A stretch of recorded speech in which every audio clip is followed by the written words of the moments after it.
Chapter 7 Three Slaves and a Hero Roll you creaky piece of shit। Sunny पूरे जोर से vegan को धक्का दे रहा था। पहले इसे खींचने वाले 4 ताकतवर बैल मर चुके थे। अब उनकी जगह 3 थके हुए स्लेव्स धक्का दे रहे थे। रास्ता थोड़ा ढलान पर था, फिर भी वेगन बहुत धीरे चल रहा था। लेकिन टायरेंट उनसे कहीं ज्यादा तेज था। माउंटेन किंग ने हीरो को अपनी नीचे वाली भुजाओं से जोरदार वार करके पीछे धकेल दिया। फिर उसने अपने बाकी हाथ गले की तरफ उठाए और चेन पकड़ने की कोशिश की जो उसके गले में फंदे की तरह बंधी थी। लेकिन इस बार उसकी ताकत ही उसकी कमजोरी बन गई। उसके लंबे तेज हड्डी जैसे नाखून मांस फाड़ने के लिए तो अच्छे थे, लेकिन बारीक चीज पकड़ने के लिए नहीं। उसे चेन ठीक से पकड़ने में समय लग रहा था, वरना वह खुद का गला काट लेता। तब तक वेगन लगभग क्लिफ के किनारे पहुंच चुका था। बस थोड़ा और, सन्नी मन में चिल्लाया। अचानक सब बहुत जल्दी हुआ। वेगन के पीछे वाले पहिए सड़क से फिसलकर हवा में लटक गए। नीचे गहरी अंधेरी खाई थी। माउंटेन किंग मुड़ा। उसकी 5 सफेद बेजान आंखें तीनों स्लेव्स को देख रही थीं। वेगन हिला, शिफ्टी और स्कॉलर गिर पड़े। कुछ पल के लिए वेगन बीच में अटका रहा। सन्नी ही अकेला खड़ा था। उसने एक आखिरी बार मॉन्स्टर की तरफ देखा, फिर पूरे वजन से अपने कंधे से वेगन को धक्का मारा। वेगन आखिर संतुलन खो बैठा और नीचे गिर गया। चट्टानों से टकराते हुए जोरदार आवाज आई। सनी आगे गिरा, लेकिन किसी तरह खुद को बचा लिया। उसने टायरेंट की तरफ देखा और हल्की सी खतरनाक मुस्कान दी। माउंटेन किंग झपटा मारने ही वाला था, लेकिन देर हो चुकी थी। चेन अचानक कस गई। तगड़े झटके से वह पीछे खींचा और खाई में गिर गया। वह ऐसे गिरा जैसे उसे यकीन ही न हो कि एक छोटे इंसान ने उसे हरा दिया। जा, मर जा, सन्नी ने मन में कहा। फिर वह जमीन पर गिर गया, पूरी तरह थका हुआ। क्या बस इतना था? क्या मैंने ट्रायल पास कर लिया? वह ठंडे पत्थरों पर लेटा आसमान देख रहा था। वह उस जानी पहचानी आवाज का इंतजार कर रहा था जो जीत का ऐलान करे। लेकिन उसकी जगह दर्द लौट आया। हर जगह दर्द। उसकी पीठ खासकर, जिस पर पहले कोड़े पड़े थे और न्यूबॉर्न लार्वा के हड्डी जैसे कांटे चुभे थे, बहुत दर्द कर रही थी। वह फिर से ठंड से कांपने लगा। लगता है अभी खत्म नहीं हुआ। उसके विचार धीमे हो गए थे। तभी उसके ऊपर एक परछाई आई। हीरो था। वह शांत और पहले की तरह ही हैंडसम लग रहा था। उसके आर्मोर पर खरोंच और मिट्टी थी, लेकिन वह ठीक था। उसने हाथ बढ़ाया। खड़े हो जाओ, नहीं तो जमकर मर जाओगे। सन्नी ने आह भरी। उसने हीरो का हाथ नहीं पकड़ा, खुद ही उठ खड़ा हुआ। चारों तरफ भयानक दृश्य था। कैरावान का हर आदमी मर चुका था। सिर्फ 3 स्लेव्स और हीरो बचे थे। लाशें बिखरी पड़ी थीं। कहीं कहीं लार्वा के मरे हुए शरीर भी थे। बॉनफायर की रोशनी पत्थरों पर पड़ रही थी, जैसे कुछ हुआ ही न हो। सन्नी अब इतना थक चुका था कि उसे फर्क नहीं पड़ रहा था। शिफ्टी और स्कॉलर हीरो को देख रहे थे, थोड़ा डर, थोड़ा शक। चाहे बेड़िया हो या न हो, वे अभी भी स्लेव्स थे। और हीरो अभी भी स्लेव ड्राइवर था। हीरो ने उनकी नजरें देखीं और बोला, आग के पास आओ।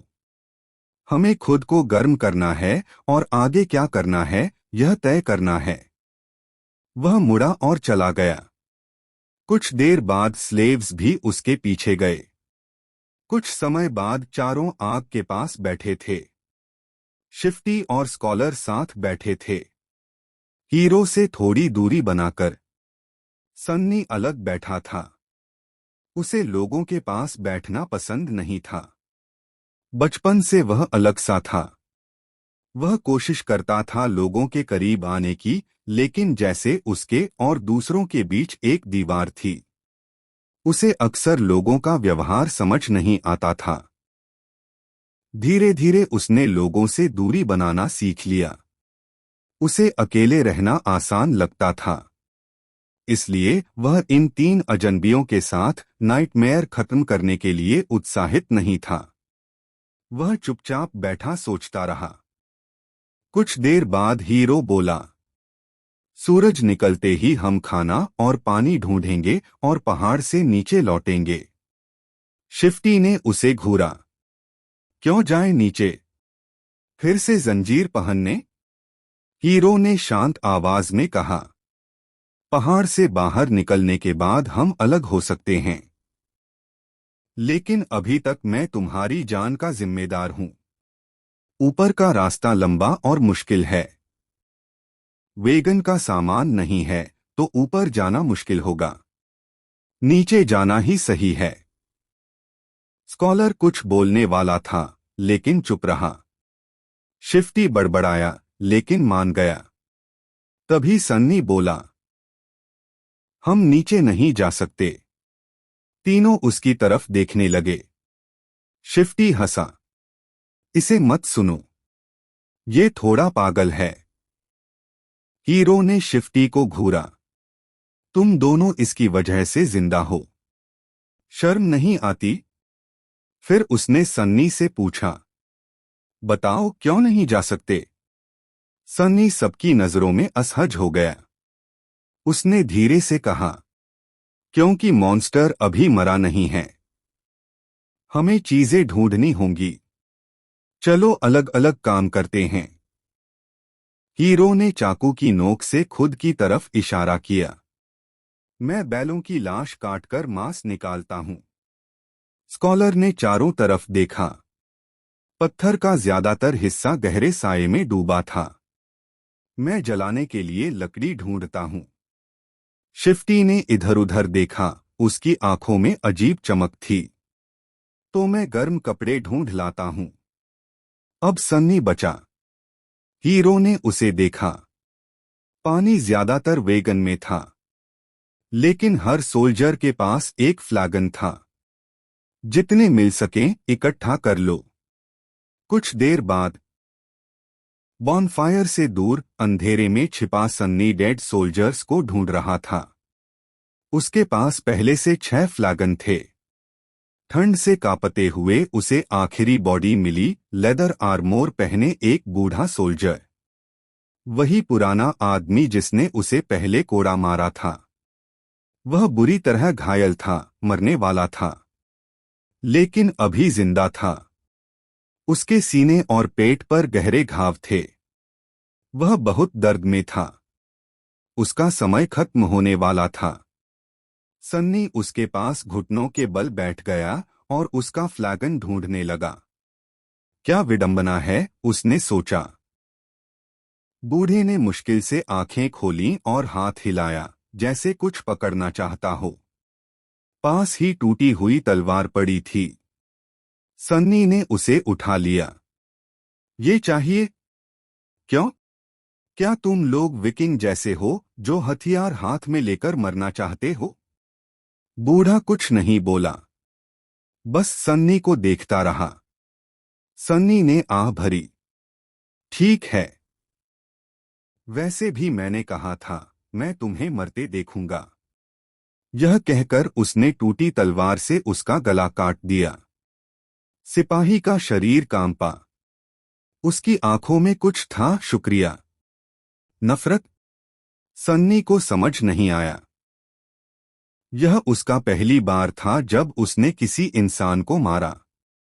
उसे लगा था कि उसे डर या पछतावा होगा, लेकिन कुछ भी नहीं हुआ। शायद उसकी कठिन परवरिश ने उसे इसके लिए तैयार कर दिया था। वह कुछ देर वहीं बैठा रहा। तभी स्पेल की आवाज आई। You have slain a dormant human, name unknown. Sunny थोड़ा चौंका। ओह, इंसान मारना भी अचीवमेंट है। फिर स्पेल ने दोबारा कहा, You have received a memory. Sunny की आंखें चमक उठीं। हाँ, कुछ अच्छा दो। मेमोरी कुछ भी हो सकती थी, हथियार, जादुई चीज, कुछ भी। एक स्वॉर्ड दे दो। फिर आवाज आई, received a memory, silver bell. Sunny ने गहरी सांस ली। मेरी किस्मत। उसने रून्स बुलाए और सिल्वर बेल पर ध्यान लगाया। उसकी आंखों के सामने एक छोटी घंटी की तस्वीर आई। नीचे लिखा था, सिल्वर बेल, एक छोटे घर की याद जो कभी अपने मालिक को सुकून देती थी। इसकी साफ आवाज मीलों दूर तक सुनी जा सकती है. सन्नी ने सोचा, क्या बेकार चीज है। उसकी पहली मेमोरी लगभग बेकार निकली। कोई बात नहीं। उसने रून्स हटा दिए। फिर उसने डेड सोल्जर का फर वाला क्लोक और मजबूत लेदर बूट्स उतार लिए। ऑफिसर होने की वजह से उसके कपड़े बेहतर थे। उन्हें पहनते ही सन्नी को पहली बार सच में गर्मी महसूस हुई। परफेक्ट। क्लोक थोड़ा खून से सना था, लेकिन सन्नी भी था। उसने अंधेरे में देखा। हीरो और स्कॉलर अपना काम कर रहे थे। शिफ्टी कपड़े ढूंढने के बजाय डेड बॉडीज से अंगूठियां निकाल रहा था। सन्नी ने कुछ पल सोचा। साथी भरोसे लायक नहीं थे। भविष्य साफ नहीं था। नाइटमेयर पास करने की शर्त भी पता नहीं थी। लेकिन फैसला करना ही था। उसने फ्लैगन उठाए और वापस चला गया। बाकी रात चारों बॉनफायर के पास बैठे रहे। कोई सो नहीं पाया। सबको डर था कि टायरेंट वापस आ सकता है। सिर्फ हीरो शांत था। वह अपनी तलवार तेज कर रहा था। पत्थर से तलवार रगड़ने की आवाज अजीब तरह से सुकून दे रही थी। सुबह सूरज निकला। हल्की गर्मी महसूस हुई। उन्होंने जितना सामान जुटाया था उठाया और चल पड़े। सन्नी ने आखिरी बार पत्थर के उस प्लेटफॉर्म को देखा। वह उस जगह से बच निकला था जहां स्लेव कैरावैन खत्म होने वाली थी। आगे क्या होगा, कोई नहीं जानता था।